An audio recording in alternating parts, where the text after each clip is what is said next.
बसरे का गवर्नर हज्जाज बिन यूसुफ बड़ा जालिम आदमी था। तो हज़रत सईद बिन जुबैर रज़ी अल्लाह तआला अन्हु एक किताबी बुजुर्ग थे, तो आप ना उसके गलत कामों पर उसे टोका करते थे। हमारा ये मसला होता है कि जब हमें कुछ टोकता है तो हमें जिद चढ़ती है, ये नहीं देखते कि मैं पहले देख लो मेरी कहीं कुताई पे तो नहीं टोक रहा। वो जालिम था, आप उसे टोकते थे। तो जब रोक टोक होने लगी तो ये जो बादशाह किस्म के लोग होते हैं, इनकी ख्वाहिश होती है कि हमें पूछने वाला कोई ना हो। रोक टोक बड़ी तो उसने बुला लिया हजरत सईद बिन जुबैर रज़ी अल्लाह तआला अन्हु को, बुला के कहने लगा मैं आपको कत्ल करूंगा।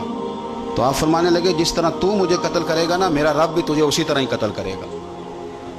अल्लाह वाले थोड़ा किसी से डरते हैं, वो उसी तरह तुझे कत्ल करेगा।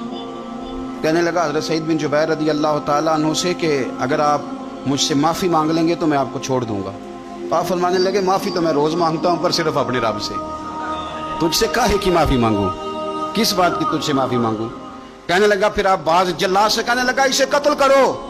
आपने हंसना शुरू कर दिया। तो वो कहने लगा हंसते क्यों हो। फरमाने लगे तेरी जुर्रत पे हंस रहा हूँ कि खुदा का कमज़ोर बंदा हो के तू किस तरह की जुर्रत के साथ बातें कर रहा है कि मैं तुझे कत्ल करा दूंगा। उसने कहा पकड़ो, और गुस्से में आ गया, पकड़ो और इन्हें कत्ल करो। जब कत्ल करने लगे तो आपने मुंह काबे की तरफ कर लिया और पढ़ा इन्नी वज्जहतु वजही लिल्लज़ी फतरस समावाति वल अर्द हनीफम वमा अना मिनल मुशरिकीन। काबे की तरफ मुंह करके ये दुआ पड़ी तो कहने लगा अच्छा इसका रुख फेर दो काबे से। तो आपका जब रुख फेरा तो आप फरमाने लगे तो बड़ा ही बेवकूफ़ है, फ़इन्नमा तुवल्लू फसम्मा वजहुल्लाह। तुम्हें पता नहीं मुंह जिधर भी करे अल्लाह उधर ही होता है।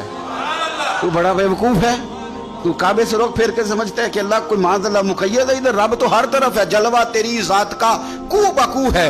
मैं जिधर देखता हूँ उधर तू ही तू है, जिधर देखता हूँ उधर।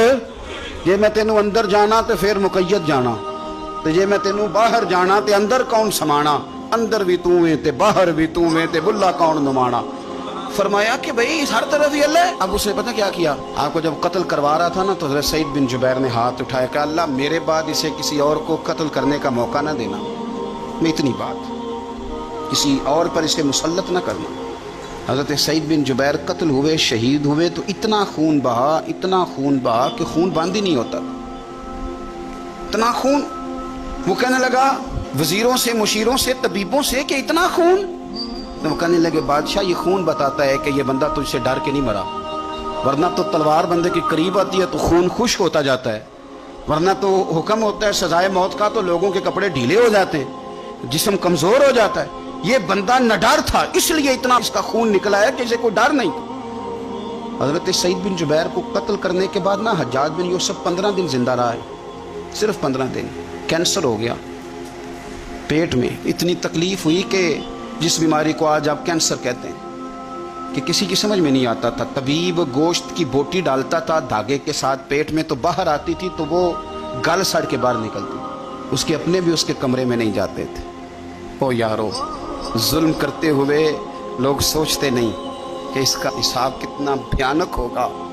रात को चीख मार के उठता, घर वाले कहते तुझे क्या हुआ। 15 दिन जिंदा रहा, एक रात सो नहीं सका। वो कहता था जब भी मैं सोता हूँ तो सईद बिन जुबैर मेरी ख्वाब में आते हैं और मेरी टांग पकड़ के घसीटते हैं तो मेरी आंखें खुल जाती हैं। ये जो बद्दुआएं हैं ये तुम्हारे बिस्तर तक तुम्हारा पीछा करती, ये नींदों में सुराख कर देती। लोग कहते हैं पता नहीं क्या बात है सोया नहीं जाता, तो मैं कहता हूँ पता कर लो, शायद को बात निकल ही आए।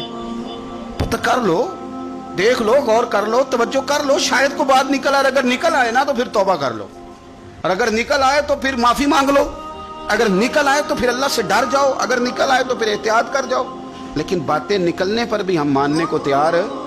तो ये मत समझे कि जब इंसान किसी का जुल्म करेगा तो वो चैन की नींद सोएगा। जी हो सकता जैसा करोगे फिर वैसा